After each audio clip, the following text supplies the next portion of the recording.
Olá, sejam todos bem-vindos a mais um FUCast, Conectando Negócios, o podcast da FUCAP.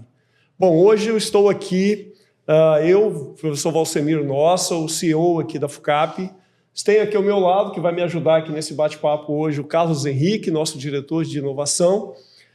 E o tema hoje, nós vamos tratar de gestão 360. Vamos falar um pouco de tecnologias, mas principalmente sobre inteligência artificial.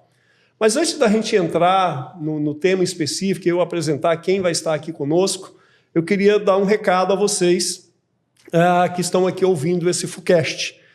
Toda quarta-feira vai ao ar um novo episódio e você que está assistindo, ouvindo, por favor, curta, se você realmente estiver gostando, né? Encaminhe o link para o seu amigo, faça com que ele também dissemine essa informação. Então, toda quarta-feira nós temos um conteúdo diferente, um conteúdo que realmente traz uma discussão muito farta aí para toda a sociedade de forma geral. Então, você que está assistindo pelo Spotify, vai lá, põe lá suas 5 estrelinhas.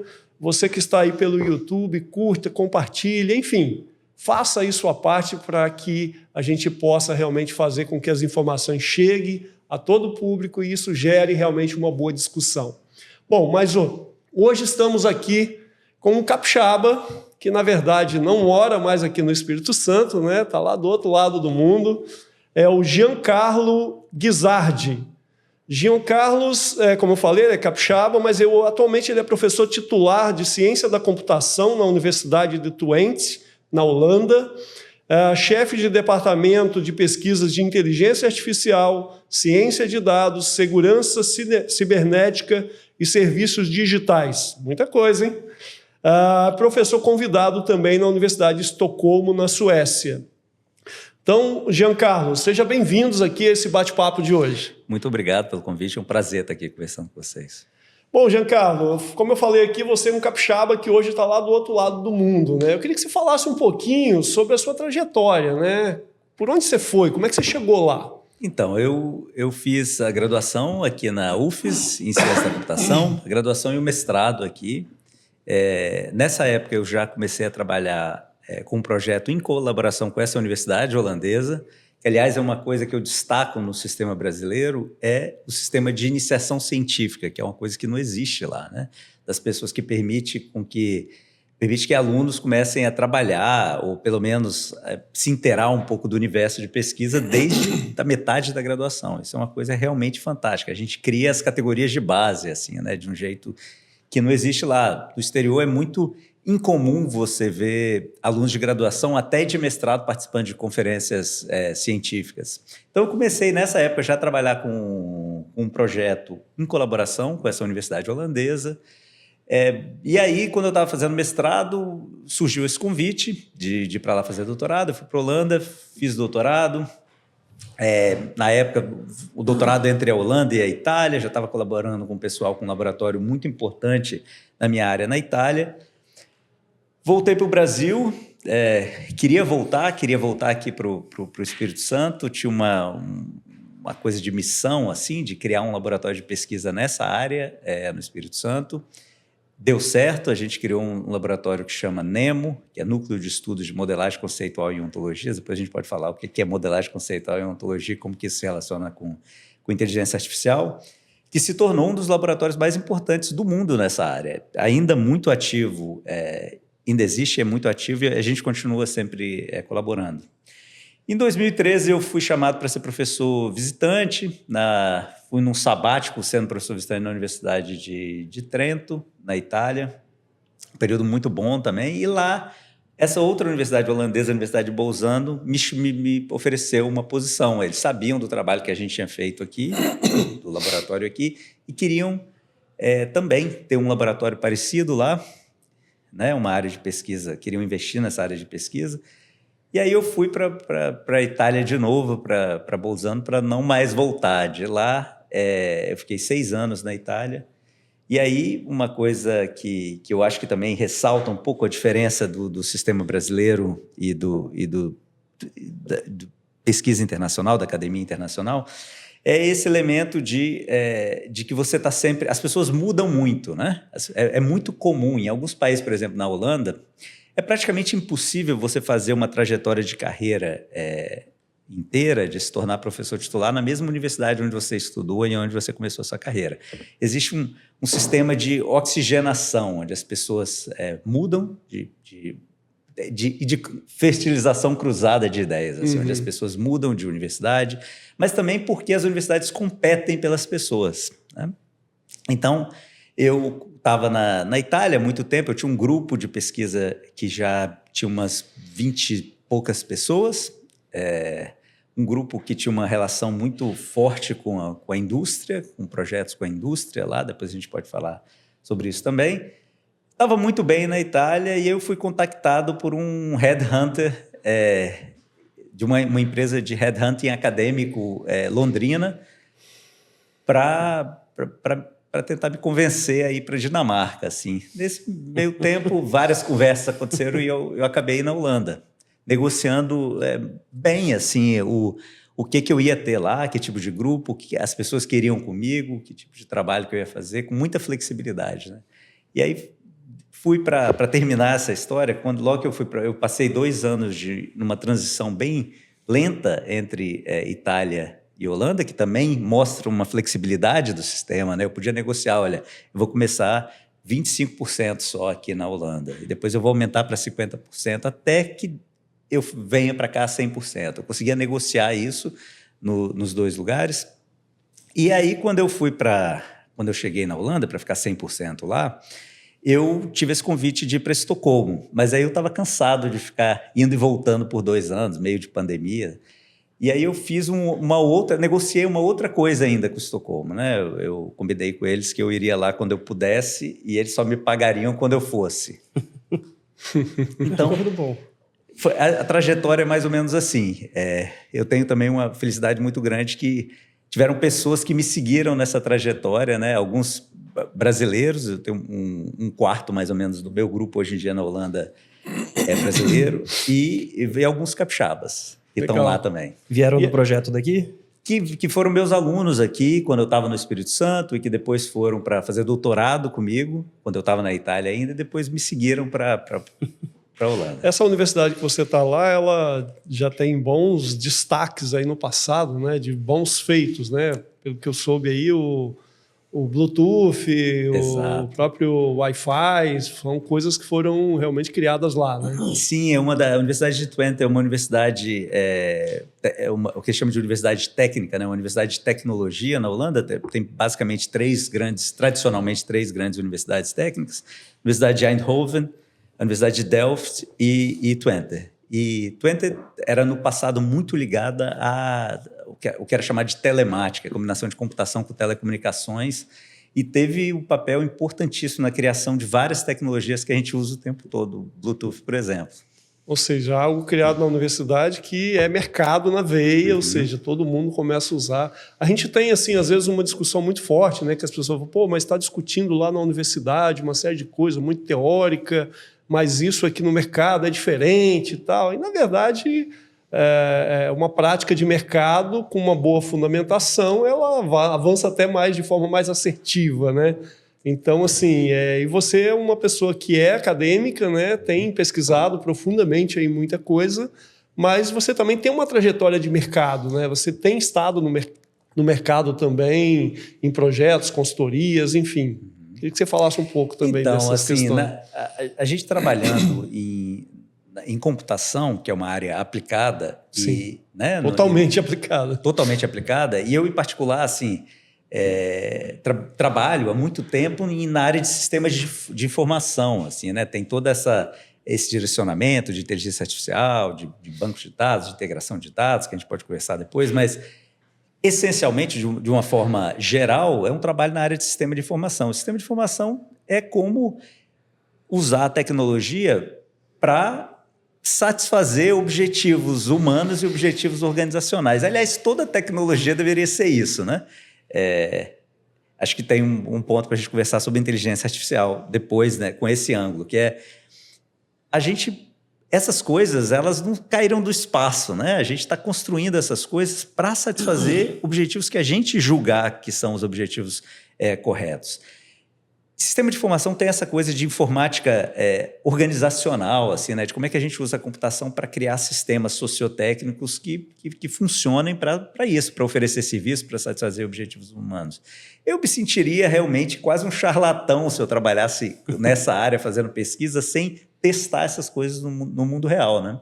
Então, isso foi uma coisa que eu sempre tive muito interesse. Quando eu estava na Itália, o grupo era fortemente, quase 100% financiado por dinheiro de projetos com organizações, né? De uma parte importante, fora as pessoas que tinham posições permanentes, praticamente todo mundo era financiado por dinheiro de projeto com empresa. E a gente fez vários projetos, né, com empresas em vários países.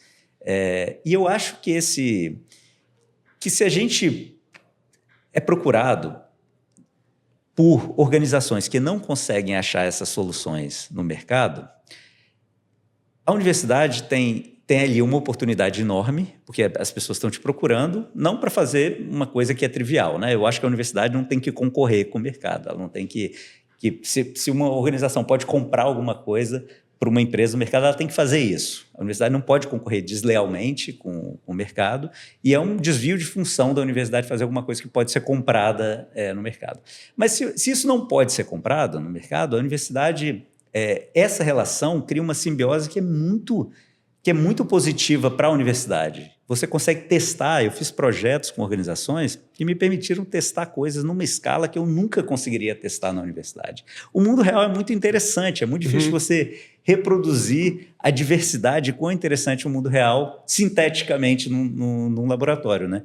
E, por outro lado, assim, a universidade, eu acho que tem uma obrigação de prestar conta à sociedade, em particular prestar conta às organizações que ajudam a pagar a conta, né, da universidade. E esses recursos, eles eram carimbados para que você pesquisasse num tema ou uma solução específica, ou eles te deram uma carta branca, assim, acho uma solução que vai ser interessante para o meu setor? Não, muito frequentemente, a gente resolve problemas que, de novo, são problemas de R&D, assim, né?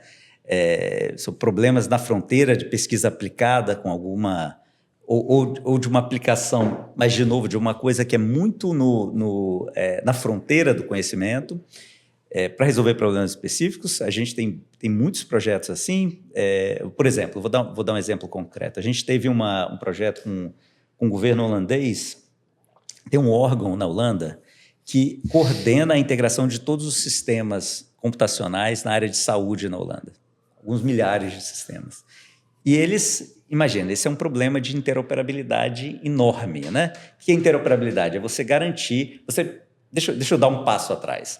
Quase todas as questões que a gente precisa responder hoje em dia em organizações, governo e em ciência, elas só podem ser respondidas se a gente juntar dados que existem hoje em dia em sistemas que são separados e que foram construídos de maneira independente e autônoma, né?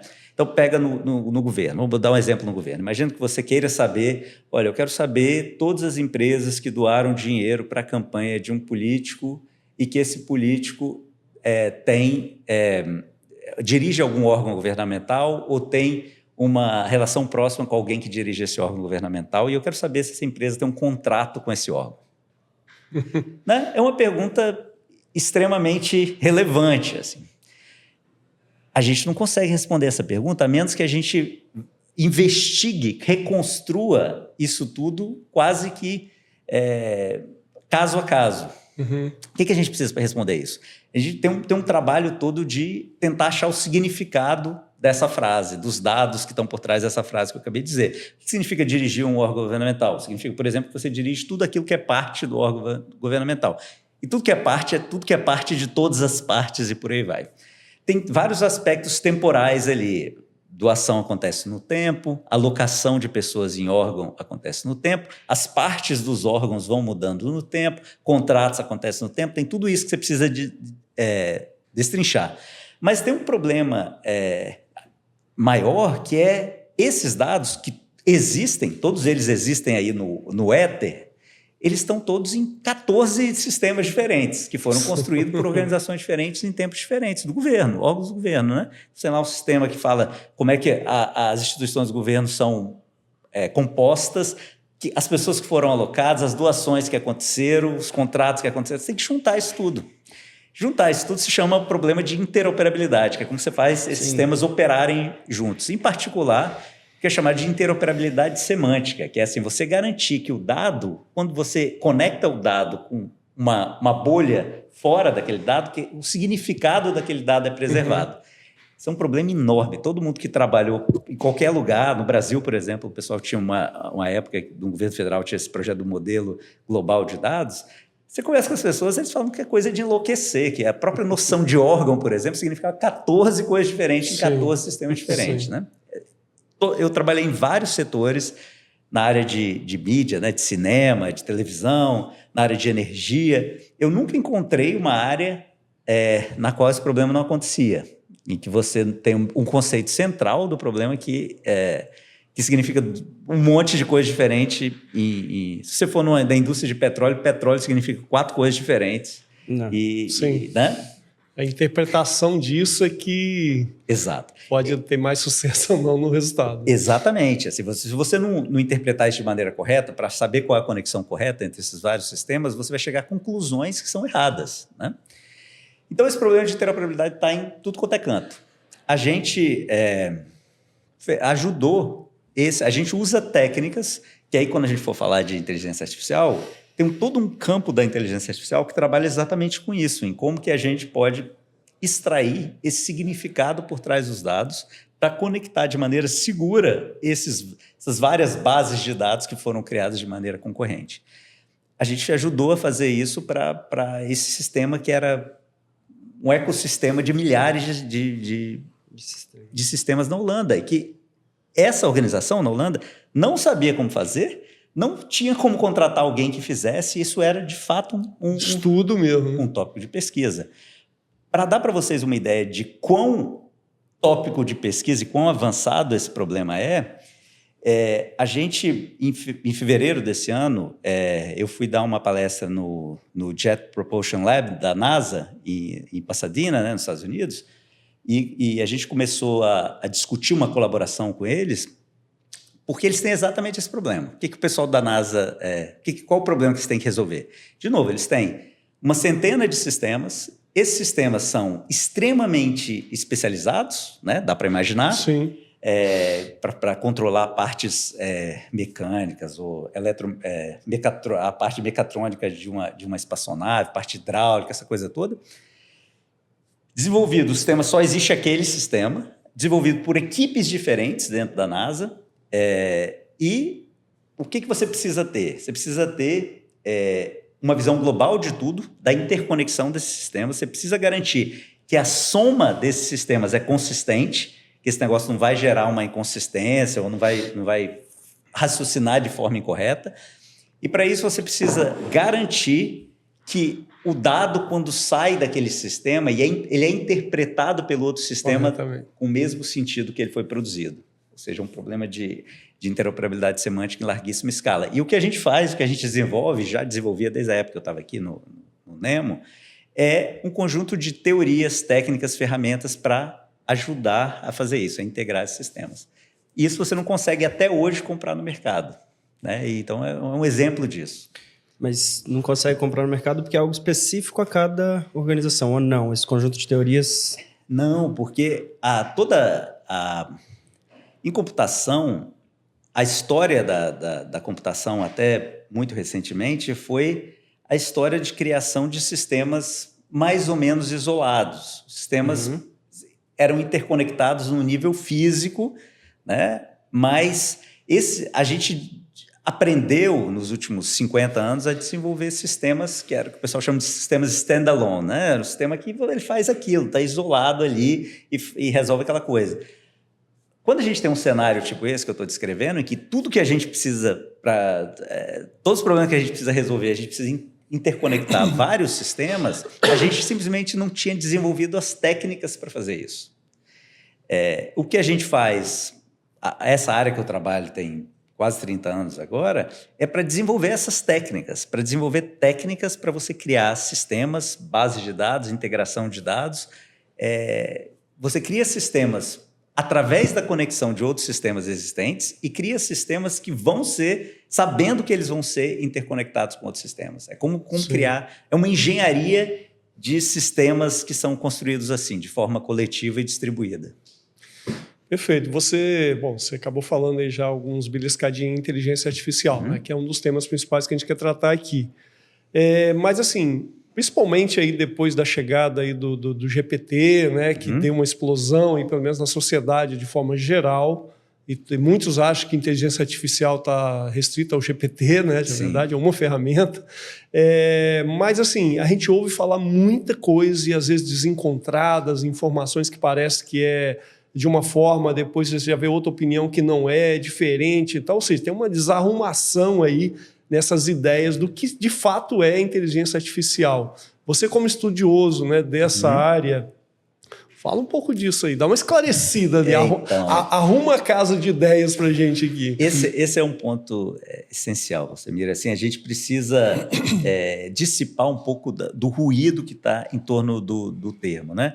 O termo existe há quase 80 anos, é um termo que eu julgo ruim, por vários motivos. Porque eu não acho que a gente deveria tentar criar um tipo de inteligência. A gente não deveria pensar nessas coisas como um tipo de inteligência. A gente associa inteligência a uma agência, assim, a uma intencionalidade, a uma certa autonomia até. Eu não acho que a gente deveria fazer isso, criar seres autônomos que vão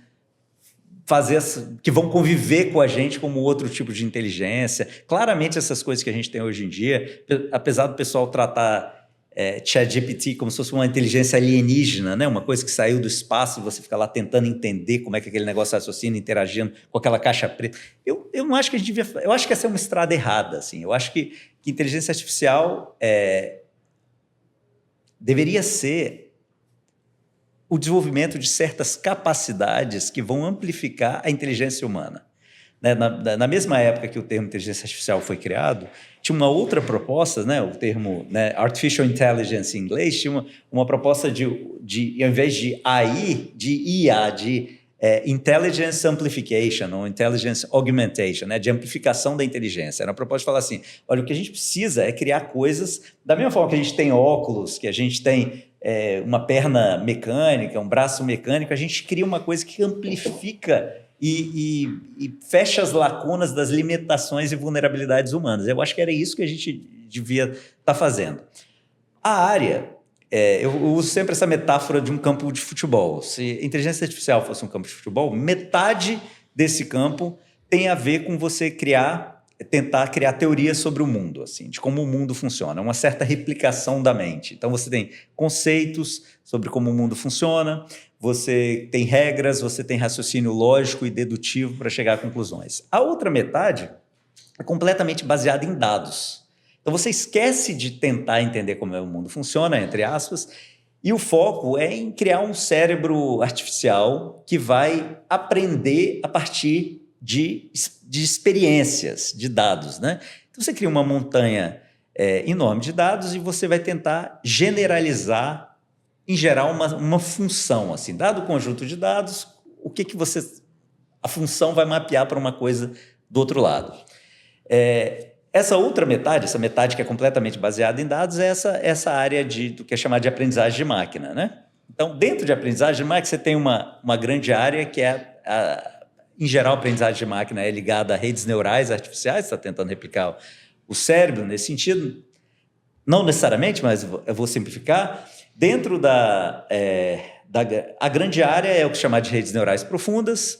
Então, isso foi um avanço de você criar redes que têm um pouquinho mais de capacidade de generalizar e fazer coisas mais sofisticadas. Então, todos esses avanços que a gente viu de detecção de imagem, geração de imagem, tudo isso está ligado a redes neurais profundas. A pequena área modelos de IA generativa, uma parte da pequena área tem modelos de linguagem e um pedacinho ali é ChatGPT, Gemini, Galactica, todas essas coisas que surgiram nos últimos anos. Eu acho fundamental. Então, assim, tem metade do campo que não tem nada a ver com isso, tem nada a ver com ser baseado em dados. Você está tentando realmente explicar as coisas, né? E esses pontos diferentes do campo, são ferramentas. Eu gosto de pensar nisso como uma caixa de ferramentas, em que você fala, olha, o que é? Pega modelos de linguagem. Você vai falar só disso agora, né? Que é isso que teve esse boom de interesse, principalmente nos últimos 6 anos, né? Na verdade, nos últimos 2 anos. Né? Talvez 2. Depois do GPT 3 para frente. Né? O que aconteceu ali? O que esse campo inteiro de aprendizagem de máquina, em particular baseado em redes neurais, o que é a grande mudança? Esses algoritmos, de maneira geral, eles existem há 70, até mais. Assim. A primeira rede neural era uma rede neural física, as pessoas conectavam fisicamente as coisas para tentar criar um cérebro eletrônico, assim, para fazer homenagem ao Gil.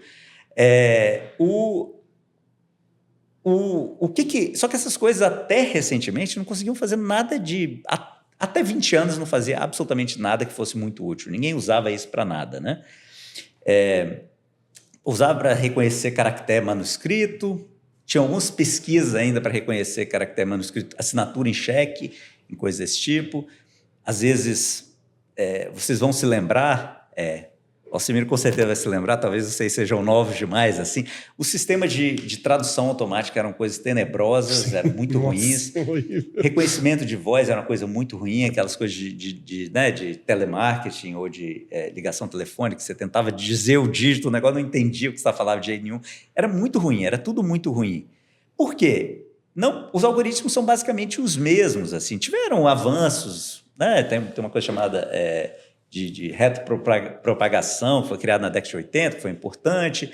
Teve uma coisa agora, essa arquitetura a arquitetura que é usada no ChatGPT é uma coisa recente, mas assim, não tem nenhum grande avanço teórico na história. É a mesma lógica por trás. O que mudou? Mudou que a gente tem uma quantidade infinita de dados, quase, né? Que a gente não tinha no passado, e a gente tem, a partir do começo, 2006, a capacidade de processar esses dados. Mais tecnologia. Né? Mais poder computacional. Isso não foi nem criado, os chips que o pessoal começou a usar para processar essa quantidade enorme de dados, eles foram criados para videogame. Eram chips para processamento de gráficos e coisas desse tipo de videogame que o pessoal usou para fazer isso. Então, a grande mudança é isso. Agora a gente tem dados e tem poder computacional para processar uma massa enorme de dados. E aí consegue fazer essas coisas. Dá para pôr em prática aquelas teorias todas. Exato. Mas a gente fez uma escolha que é uma escolha que eu acho muito arriscada. Assim. A gente esqueceu do campo de cá, esqueceu de tentar entender as coisas, tentar criar um tipo de representação computacional da nossa compreensão sobre o mundo, inclusive sobre os valores humanos, sobre risco, sobre tudo isso, para tentar fazer estatística computacional. A aprendizagem de máquina é basicamente estatística computacional. É você tentar achar padrões numa montanha de dados de uma forma que é quase uma força bruta, assim. Dá para falar que ainda a tentativa e erro só é um pouquinho mais assertivo. Então, estatística é uma coisa sofisticada, né? Eu não diria que estatística é tentativa e erro. Inferência estatística é uma coisa importante, mas... Então, estatística é um negócio útil. Imagina estatística com muito processamento e muitos dados. A probabilidade do acerto é muito maior, né? É muito maior, mas o que você está fazendo é inferência estatística só, né? Então, vamos pegar um exemplo concreto. Assim. Imagina que a gente queira...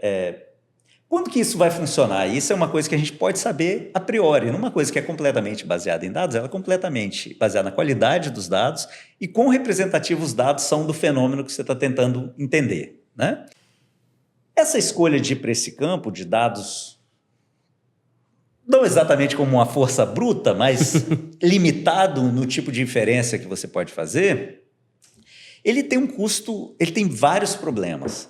Um problema é que ele é absolutamente faminto por dados, né? Você tem que ter uma quantidade muito grande de dados para ter resultados que são interessantes. Isso eu acho que cria vários problemas. E você, de novo, tem que ter um processamento computacional realmente muito, muito pesado para conseguir processar essa quantidade tão grande de dados, né? Isso cria vários problemas. Isso cria problemas de... Imagina, você cria modelos de negócio que precisam de dados, que tem essa ganância por dados.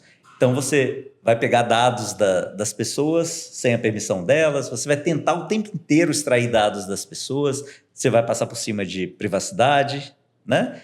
Não é que você necessariamente vai fazer isso, mas você é compelido a fazer isso pelo próprio modelo de funcionamento da coisa. Então, os problemas de invasão de privacidade, os problemas de desrespeito a direitos autorais, os problemas de você criar modelos de negócio cujo objetivo principal é usar as pessoas como sensores de dados, né? Se a gente pensar redes sociais, você não é o cliente da rede social, você é o produto da rede social. A rede social existe para... O cliente da rede social são as agências de publicidade para absorver informação. Por quê? Porque você tem essa ganância absurda de dados e você tem uma ganância enorme de processamento e isso tem outros impactos, um de energia, né? Então tem várias dessas implicações. A aposta ali foi não só em um tipo de raciocínio, que é esse raciocínio estatístico, mas uma aposta de que tudo que a gente precisava era de escala, de mais dados. E outra coisa que você falou lá no início foi de amplificador de inteligência versus a inteligência artificial. Tá tendo todo esse esforço para a inteligência artificial. E o que está tendo para amplificar, de fato, a inteligência, vou falar, a inteligência humana? Então, essa é uma ótima pergunta, né? Se a gente pegar só esse ponto lá dentro da pequena área, só uma coisa tipo ChatGPT, tem um sistema de linguagem, ou aquela parte da pequena área, nesses modelos de linguagem, eu acho que eles fazem... eu estou sendo crítico da coisa toda, mas crítico em comparação ao custo, né? Em comparação às outras coisas que a gente podia estar fazendo. Eu sou crítico, em particular, porque esse negócio sugou todo o oxigênio da sala. Assim. Não sobrou investimento, pesquisa para quase mais nada. 99% da coisa está naquilo ali. Aquilo, se a gente olhar como uma ferramenta, ele foi criado para resolver um problema específico, que é o problema de processamento de linguagem natural, né? Se a gente olhar para isso, então esquece inteligência alienígena, inteligência generalizada. Depois a gente pode falar disso, que o pessoal está alucinando, é uma alucinação humana essa ideia de que a gente vai ter inteligência generalizada em poucos anos. Se a gente pensar como uma aplicação, como uma função, como uma ferramenta nessa nossa caixa de ferramentas, a coisa é impressionante, né? Se a gente comparar, estava dizendo de novo, se pegar o Google Translate lá no início, ou antes do Google Translate, né? Se a gente pegasse ferramentas, a gente tinha software de tradução, eles eram muito ruins. Esse negócio é impressionante. E ele é impressionante, eu acho que é uma grande vitória do campo de lá, porque no passado, como é que as pessoas tentavam resolver esse problema de processamento de linguagem natural? Criando regras. A linguagem humana tem uma gramática, você tenta criar uma versão computacional de uma gramática, um pouco de contexto, mas a linguagem humana é extremamente complexa, né? Tem vários contextos, tem várias coisas que a gente comunica. Bom, dá uma outra conversa sobre isso. O que esse pessoal mostrou, que é uma coisa que eu acho absolutamente impressionante, que é você é capaz de dominar completamente a sintaxe sem nenhuma regra, só olhando para exemplos. A sintaxe, esse negócio cria textos que são gramaticalmente perfeitos, descrevem, fazem traduções perfeitas. Então, isso é uma certa amplificação das nossas capacidades, né? Por exemplo, ao invés de... Ele é excepcional em tradução. Eu acho que essa é uma profissão um pouquinho em risco, né? É difícil fazer essas previsões, mas assim, a tradução é realmente perfeita e é instantânea. Sim. Resumo, né? Você tem que resumir um texto inteiro em um parágrafo, é um negócio impressionante. Define o que você quer, né? E te entrega. Geração de texto, num certo sentido, que pode ser um ponto de partida para você refinar aquele texto, corrigir os erros, por aí vai. Isso amplifica a capacidade humana. Se a gente sair de modelos de linguagem, olhar essas técnicas de detecção, elas são impressionantes, assim, detecção de imagem. Às vezes elas vão cometer alguns erros, mas se um ser humano estiver por trás, por exemplo, pega uma área em que você tem dados e você pode ter dados de qualidade, né? Por exemplo, você quer ensinar um sistema a aprender a detectar tumores numa radiografia.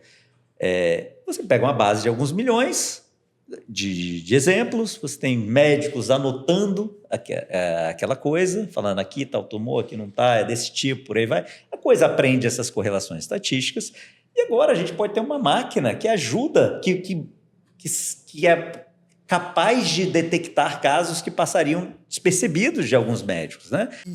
Trazendo isso agora para o mundo dos negócios, essa mesma alusão, e pensando no substituição de pessoas, dos trabalhos, não dá para falar que essa inteligência, pelo menos como está ou como está seguindo, vai substituir alguém, porque minha concepção, aí você me ajuda aqui se eu estou viajando ou não. Porque os melhores profissionais, hoje, a gente julga como aqueles que pensam fora da caixa, tragam algo novo, sabem enfrentar algo que eles não foram treinados para enfrentar, eles sabem superar o diferente. A inteligência artificial não consegue fazer isso. Não da melhor forma como um humano. Então, em ambientes complexos e críticos, né? De novo, onde a quantidade de coisas que pode acontecer é muito grande, o mundo é muito complexo, né? Você não está num mundo fechado, não é jogar xadrez, né? A gente, quando o Deep Blue ganhou do Garry Kasparov, né? Na década de 90, a gente falou, pô, a gente continua cometendo a mesma falácia, assim, né? Se um sistema faz alguma coisa que, se um ser humano fizesse, iria requerer uma grande capacidade intelectual, então esse sistema tem uma capacidade intelectual similar do ser humano. Essa é uma falácia que a gente faz continuamente. A gente teve essa euforia na década de 60, quando a gente construiu o primeiro sistema capaz de ganhar de um grande jogador de dama, depois, de novo, né, na década de 90 e por aí vai. Xadrez e dama é um mundo finito, né? É um mundo completamente finito, regras que são conhecidas. O mundo real é muito complexo. Sim. Então, qualquer sistema onde a quantidade de coisas que pode acontecer é muito grande e um erro tem um impacto muito grande, é difícil da gente delegar isso para uma máquina, né? Esses sistemas todos do campo de lá, eles têm... A gente falou de vários dos problemas, né? O campo de cá tem os seus problemas também, mas é porque o foco está tão grande lá que eu tô dando mais atenção ao campo de lá, né? Esse campo de aprendizagem de máquina, em particular de modelos de linguagem, que como eu disse, sugou o oxigênio da sala inteira. A gente falou de problemas ecológicos, de impactos geopolíticos, de problemas né, um tipo de modelo de negócio que compele todos esses agentes a correr o risco de atravessar linhas com relação à privacidade, a direitos de propriedade, coisas desse tipo. Tem vários outros problemas. Tem problemas, por exemplo, de segurança, né? Tanto da segurança do sistema te dar respostas erradas, né? Ou te dar respostas inadequadas, ou te dar respostas que vão causar o mal a indivíduos e organizações, quanto de segurança. Em inglês tem essa diferença de safety and security, né? A gente, em português, colapsou as duas coisas numa palavra só. Safety é o sistema não causar mal. Security é o sistema estar imune a ataques externos, né? A gente pode classificar assim.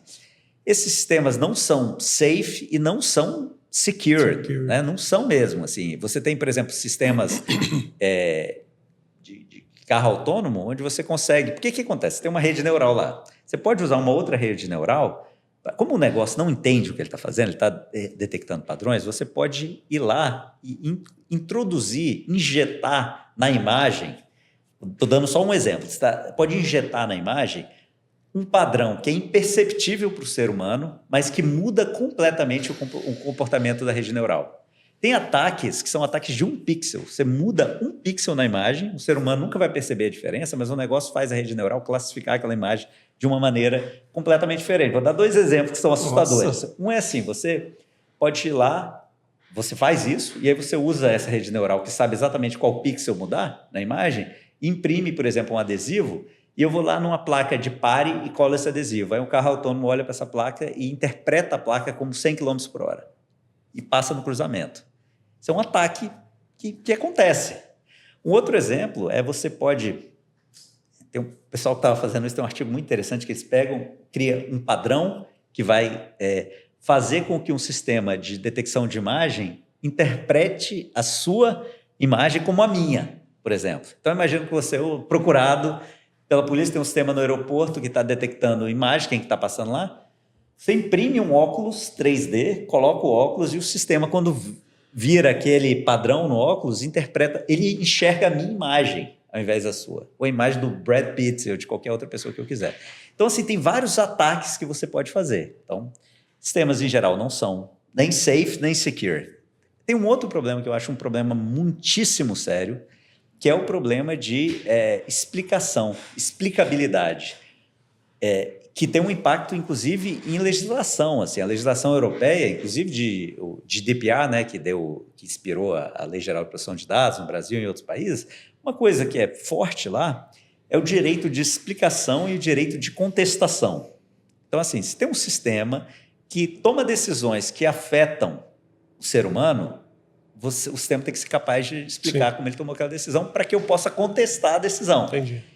Esses sistemas desse campo inteiro não são explicáveis. Eu reforço muito isso. Ou seja, a gente não deveria estar usando esses sistemas para tomada de decisão em nada que afeta o ser humano, mas a gente está. Esses sistemas, a gente precisa, é uma coisa mais do que moral, legal, a exigência que qualquer sistema que tome decisão que afete um ser humano, que esse sistema seja capaz de explicar como ele tomou aquela decisão e que te dê a possibilidade de contestar aquela decisão. Esses sistemas não são capazes de fazer isso. E a gente está usando esses sistemas para tomar decisões que afetam o ser humano com relação a se você vai receber um empréstimo ou não, se você vai ter direito à liberdade condicional ou não, se você vai ser chamado para entrevista de emprego ou não, né? Onde que você vai aplicar seu dinheiro, todas essas coisas. E esses sistemas não são capazes. E é um problema que é inerente à tecnologia. Uhum. Um problema que eu não consigo imaginar como a gente resolve isso para esse campo de lá, para uma coisa baseada na rede neural. Porque a rede é opaca, assim. Aprender é desenvolver valores numéricos nessas relações, nesses eixos de conexões entre os neurônios, uma quantidade enorme de valores numéricos numa coisa que tem parâmetros na ordem de 1 trilhão.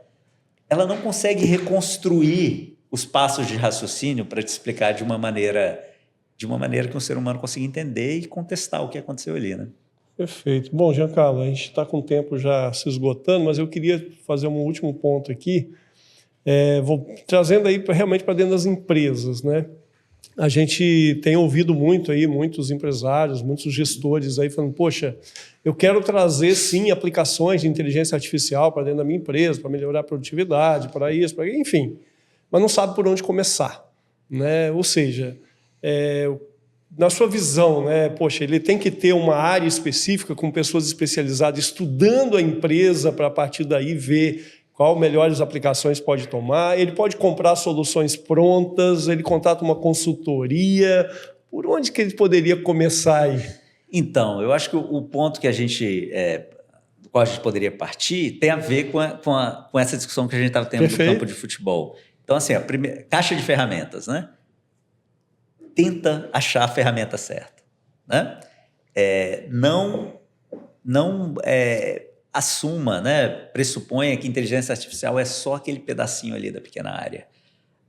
A gente tem que achar o match ideal entre os problemas que você está tentando resolver e as capacidades das ferramentas que estão disponíveis, né? Frequentemente, a solução está do lado de cá, a solução está em sistemas simbólicos, em sistemas de raciocínio automatizado e não usando aprendizagem de máquina. Então, assim, o primeiro ponto é entender o problema, a natureza do problema que você está tentando resolver e tentar achar qual é a combinação de ferramentas nessa caixa de ferramentas que podem resolver esse problema, né? Fugir de modismos, em particular, fugir de soluções milagrosas, assim, né? Quando as pessoas começam a falar de que a gente vai ter inteligência artificial generalizada em alguns anos, ou que o negócio é capaz de fazer coisas além do que elas são capazes de fazer, esse negócio deveria acender todos os alarmes, assim, né? Legal, perfeito. E você falou algo legal, entender o problema. No caso disso que a gente viu acontecer nos últimos 20 anos, é o próprio Excel. Uhum. As pessoas usam o Excel como um sistema, às vezes até com botões clicáveis lá dentro, de forma a virar um relatório de 6 páginas que a pessoa navega lá dentro e não, de fato, um conjunto de tabelas, um conjunto de informações que você ia usar para uma apresentação, Sim. né? Então, um exemplo que me vem à cabeça, que pode ser muito ilustrativo de como a gente pode combinar várias técnicas para resolver problemas de empresa. Empresas muito grandes, por exemplo, têm problema de gestão de processos, assim, de que elas não entendem muito bem como é que as coisas são executadas dentro da empresa, né? Um outro exemplo é o problema de gestão de conhecimento, né? Tem uma empresa que eu conversei um tempo atrás, que ela tinha esse slogan interno, que era assim, se a empresa X soubesse o que a empresa X sabe. A empresa não sabe o que ela sabe, ela não entende como são os processos. Em geral, esses processos não são automatizados e por aí vai. Modelar os processos, ou seja, partir de uma abordagem puramente de cima para baixo, vamos tentar modelar tudo. A gente entendeu que isso é muito complicado. Os processos são muito, muito detalhados e tem muitas exceções. O que as pessoas começaram a fazer nos últimos anos? Vamos olhar as aplicações e olhar o log das aplicações e vamos tentar reconstruir os processos usando um tipo de técnica que poderia ser chamada de inteligência artificial, mineração de dados, para tentar reconstruir esses processos. E aí a gente usa as técnicas do campo de cá, de verificação, de otimização, para melhorar esses processos que a gente descobriu, para achar falhas, para simular, para detectar, para pensar em cenários que não estão nos dados, mas que poderiam ter acontecido, e por aí vai. Então esse é um exemplo em organizações, que várias organizações do mundo, organizações grandes estão adotando, que é essa combinação de técnicas de simulação, de verificação, de validação com técnicas de mineração de dados, onde você parte de baixo para cima e de cima para baixo, né? Perfeito. Para a gente fechar, bom, a gente teve aí ao longo da história, né, várias revoluções industriais, enfim. Você acha que nós estamos aqui num momento de revolução, disruptivo, que muita coisa nova está chegando e vai mudar realmente comportamento, mundo? Essa é uma ótima pergunta, né? É difícil, como diz o outro, é difícil fazer previsão, principalmente sobre o futuro. Eu acho que a gente está tendo micro-revoluções o tempo todo, né? Eu falo, por exemplo, né, se a gente pensar nos últimos 20 anos, né, depois do iPhone, né, principalmente dos smartphones, da criação de redes sociais, da gente ter banda larga para poder fazer transmissão de vídeo em tempo real em redes sociais, os mecanismos de busca e as redes sociais implementando algoritmos que criam essas bolhas.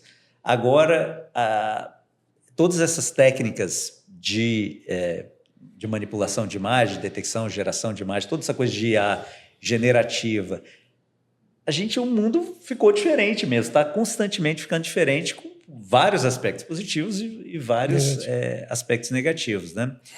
Eu acho que a gente está vivendo, com relação à inteligência artificial generativa em particular, a gente está vivendo um momento que foi o que criou essa explosão de interesse e de investimento. Acho que nunca teve uma tecnologia com um investimento tão pesado em tão pouco tempo, né? Ultra concentrado numa coisa só.